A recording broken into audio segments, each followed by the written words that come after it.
Hello everybody and welcome back to Herbies Garage. Today we're on the 2025 LIFAN KPT 400 and we're going to be looking at the good, the bad, and the ugly.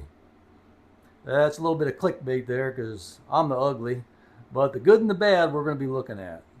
So we're going to discuss the motorcycle.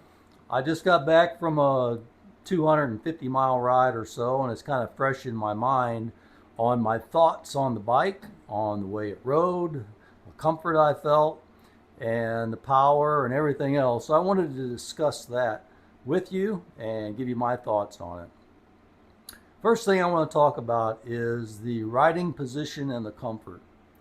Now, I really enjoyed riding the bike. It feels comfortable to me. I'm 6'1", 185 pounds, and I fit the bike great. I mean, it's like it was made for me.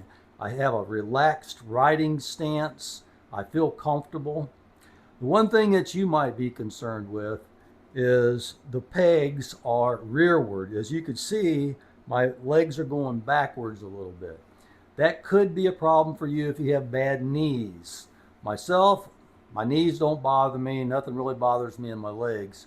But if I was to have forward controls, they kind of hurt my hip a little bit after a while. And I like this riding stance better. It feels more comfortable to me. I like it like this. But if you have bad knees, it might be hard on you. And the seat comfort feels really good. It's got a nice dished seat on it. And I added these highway pegs. So whenever I put my feet up on the highway pegs and I'm just relaxed riding, I can feel the back of the seat on my back, and it gives me a little bit of low back support. And I really like that. And the seat's comfortable. After about, I don't know, about an hour and a half, my butt started hurting. So whenever I move positions, it kind of makes it feel better. But I think in the future, what I'm going to do is I'm going to get me a pad to put on my seat to give me a little bit of extra comfort and a little bit of extra airflow during the hot days so it keeps it cool down there. You know what I mean? And while riding the bike, I noticed that the tires do have a little bit of tire noise. They are an 80 street, 20 off-road kind of tire. So they probably make a little more noise than what a regular street tire would. Plus, they are a bias nylon tire. They're not a radial tire. So they probably make just a little bit more noise. It wasn't annoying or anything, but just want to make you aware of that. As far as the power of the bike on the interstate, it did really, really good. It did. It maintains 65, 70, 75, even 80 really well. The RPM on it does run kind of high. It runs around, 6,500, 7,000 RPM, depending on what speed you're going. I did make a change to my bike. I ended up changing the front sprocket. I went to a larger front sprocket from a 14 to a 15. And what that accomplished is it lowered my RPM down, or as depends on which way you look at it. It lowered the RPM down, or it raised the mile per hour at the same RPM. So, as reference, at 5,000 RPM on a stock sprocket, it'll do 55 miles per hour. On this 15 tooth at 5,000 RPM, it does 58 miles per hour. So the gain was 3 miles per hour. Was it huge? Not really, but it does help a little bit, and you get that little bit of extra benefit whenever you're riding on the interstate. That does help. It can lower your RPM and make it run at a little bit less RPM, 300 or 400 less RPM. It does have a minor amount of vibration, not very much at that speed, but very little bit in the handlebars, not much at all. You feel it more in the foot pegs, and it's not a great deal there either, but you do feel it there a little bit. As far as the protection of the bike when you're riding down the road, the windshield isn't huge this way. I mean, it's pretty tall whenever you have it raised all the way up. It does raise and lower, and I've been leaving mine all the way up because I like it all the way up. But it does really good about blocking the bugs and everything from getting all over my jacket and all over my helmet and everything. I can even ride with my visor open and not get the bugs all over my glasses, which I really like that. And you could tell it kind of throws the air around. And one thing I love about a windshield, if you're riding long distance and you don't have one, your arms and your upper body get really tired from holding on because that wind's pushing against you the whole time you're riding. But if you have a good windshield, it kind of diverts that and you can relax when you ride. You don't wear yourself out trying to ride down the road for a long distance. So the windshield was really good for that. I like the windshield. The fairings, the side panels here, they do offer a little bit of protection as well. If you tuck your legs in like this, the wind will kind of blow around your legs. And like if it was raining outside, you might be able to kind of escape the rain a little bit by tucking your legs in. One thing I did notice was that there is a tiny amount of heat that comes out from here, which is, it's normal. I mean, you got a engine that's liquid cooled and you got a radiator there and everything else, so you do feel just a tiny amount of heat. It's not bad at all. My fan did kick on a couple of times, especially whenever I was in traffic. I'll talk about that in a minute. But I barely even heard the fan. I seen the light come on before I even knew the fan was on, and it cooled it down really quick. So the fan works well, the cooling system works well, it doesn't run warm at all. And whenever I was in stop and go traffic, I was on the interstate.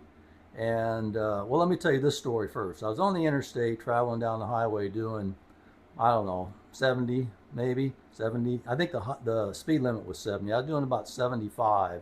And I was in the fast lane, and there was a tractor trailer over here on my right. And he was doing about exact same speed as me. So I thought, well, I can't stay here and ride in his blind spot. I got to get around him.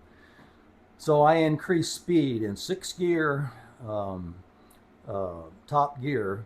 I didn't lower the gear. I didn't drop it down to fifth. I just rolled on the throttle, and I went right on around him at 75 miles an hour. It raised the speed up to about 87, I think it was, by the time I got around him.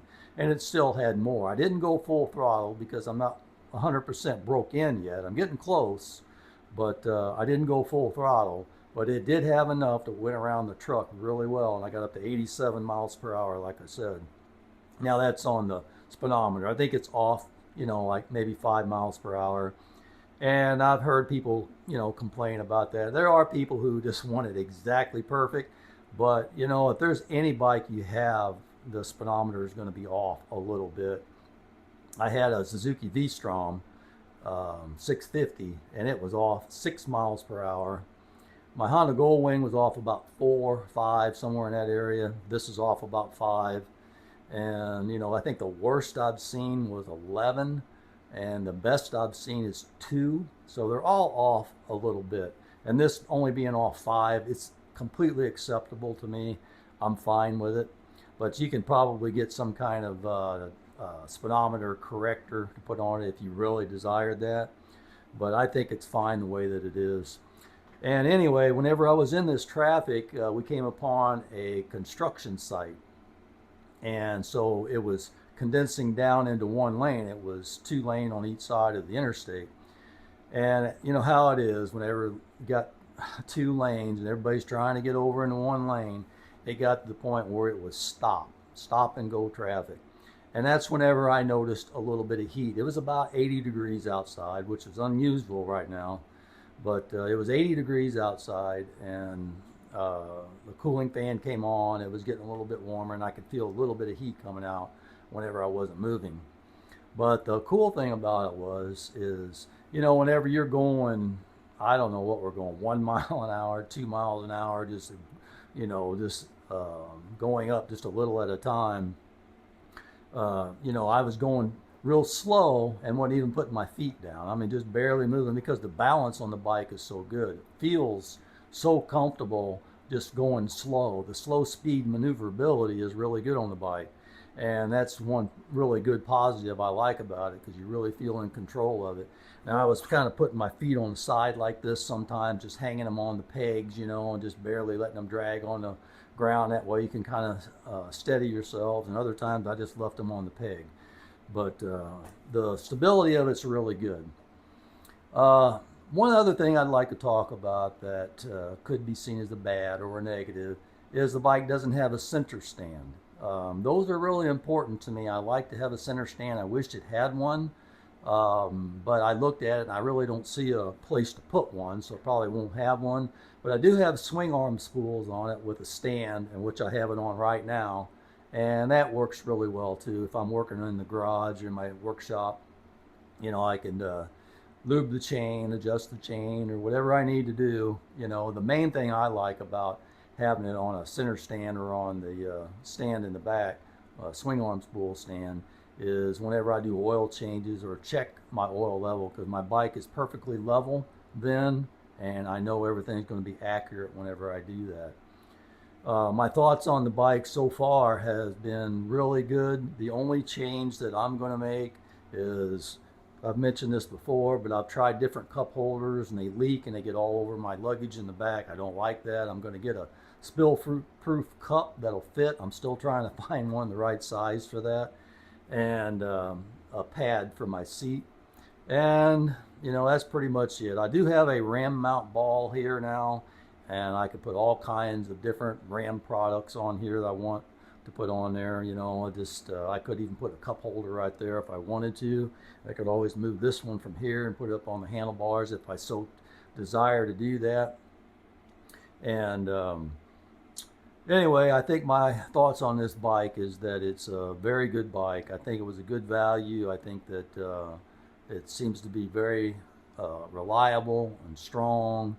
And I haven't incurred an incident yet to where I felt like I didn't have enough power, I didn't have enough speed. That hasn't happened. And when a bike is comfortable to me, I'm going to ride it. If it's uncomfortable, I'm not going to ride it. That's just the way that it is. And I've got about 815 miles or so. It's supposed to rain the rest of this weekend, so I won't be riding this weekend. So I'll probably make my 1,000 miles next weekend, and then my bike will be fully broke in. I'll change the oil. I'll probably go to a synthetic oil at that time, and then I'll be ready to go. I'm ready to go for my trip. So one other thing I'd like to mention too is that this being an adventure bike, it's a little bit taller of a motorcycle. Getting on and off might be a little more of a struggle, because you got your panniers here. You got to watch how you swing your leg over the top and things. So you might be dragging your feet on the seat, which you don't want to do because you can mark your seat up doing that. There's always ways to get around that. You can step on the peg and then step over. That's one of the easiest ways to do it. But there's ways to get around that. But I just wanted to let you know that too. It is a kind of a taller bike, and it makes it a little more difficult to get on. Might make it a little bit harder to ride if you're not a very tall person. So I did do a video on that with my wife and my daughter about the way it looks on how tall you are, how that would look on the bike. So you can check that video out if you'd like. But that's all I had for you today. I appreciate you coming along, and I'll see you on the next one.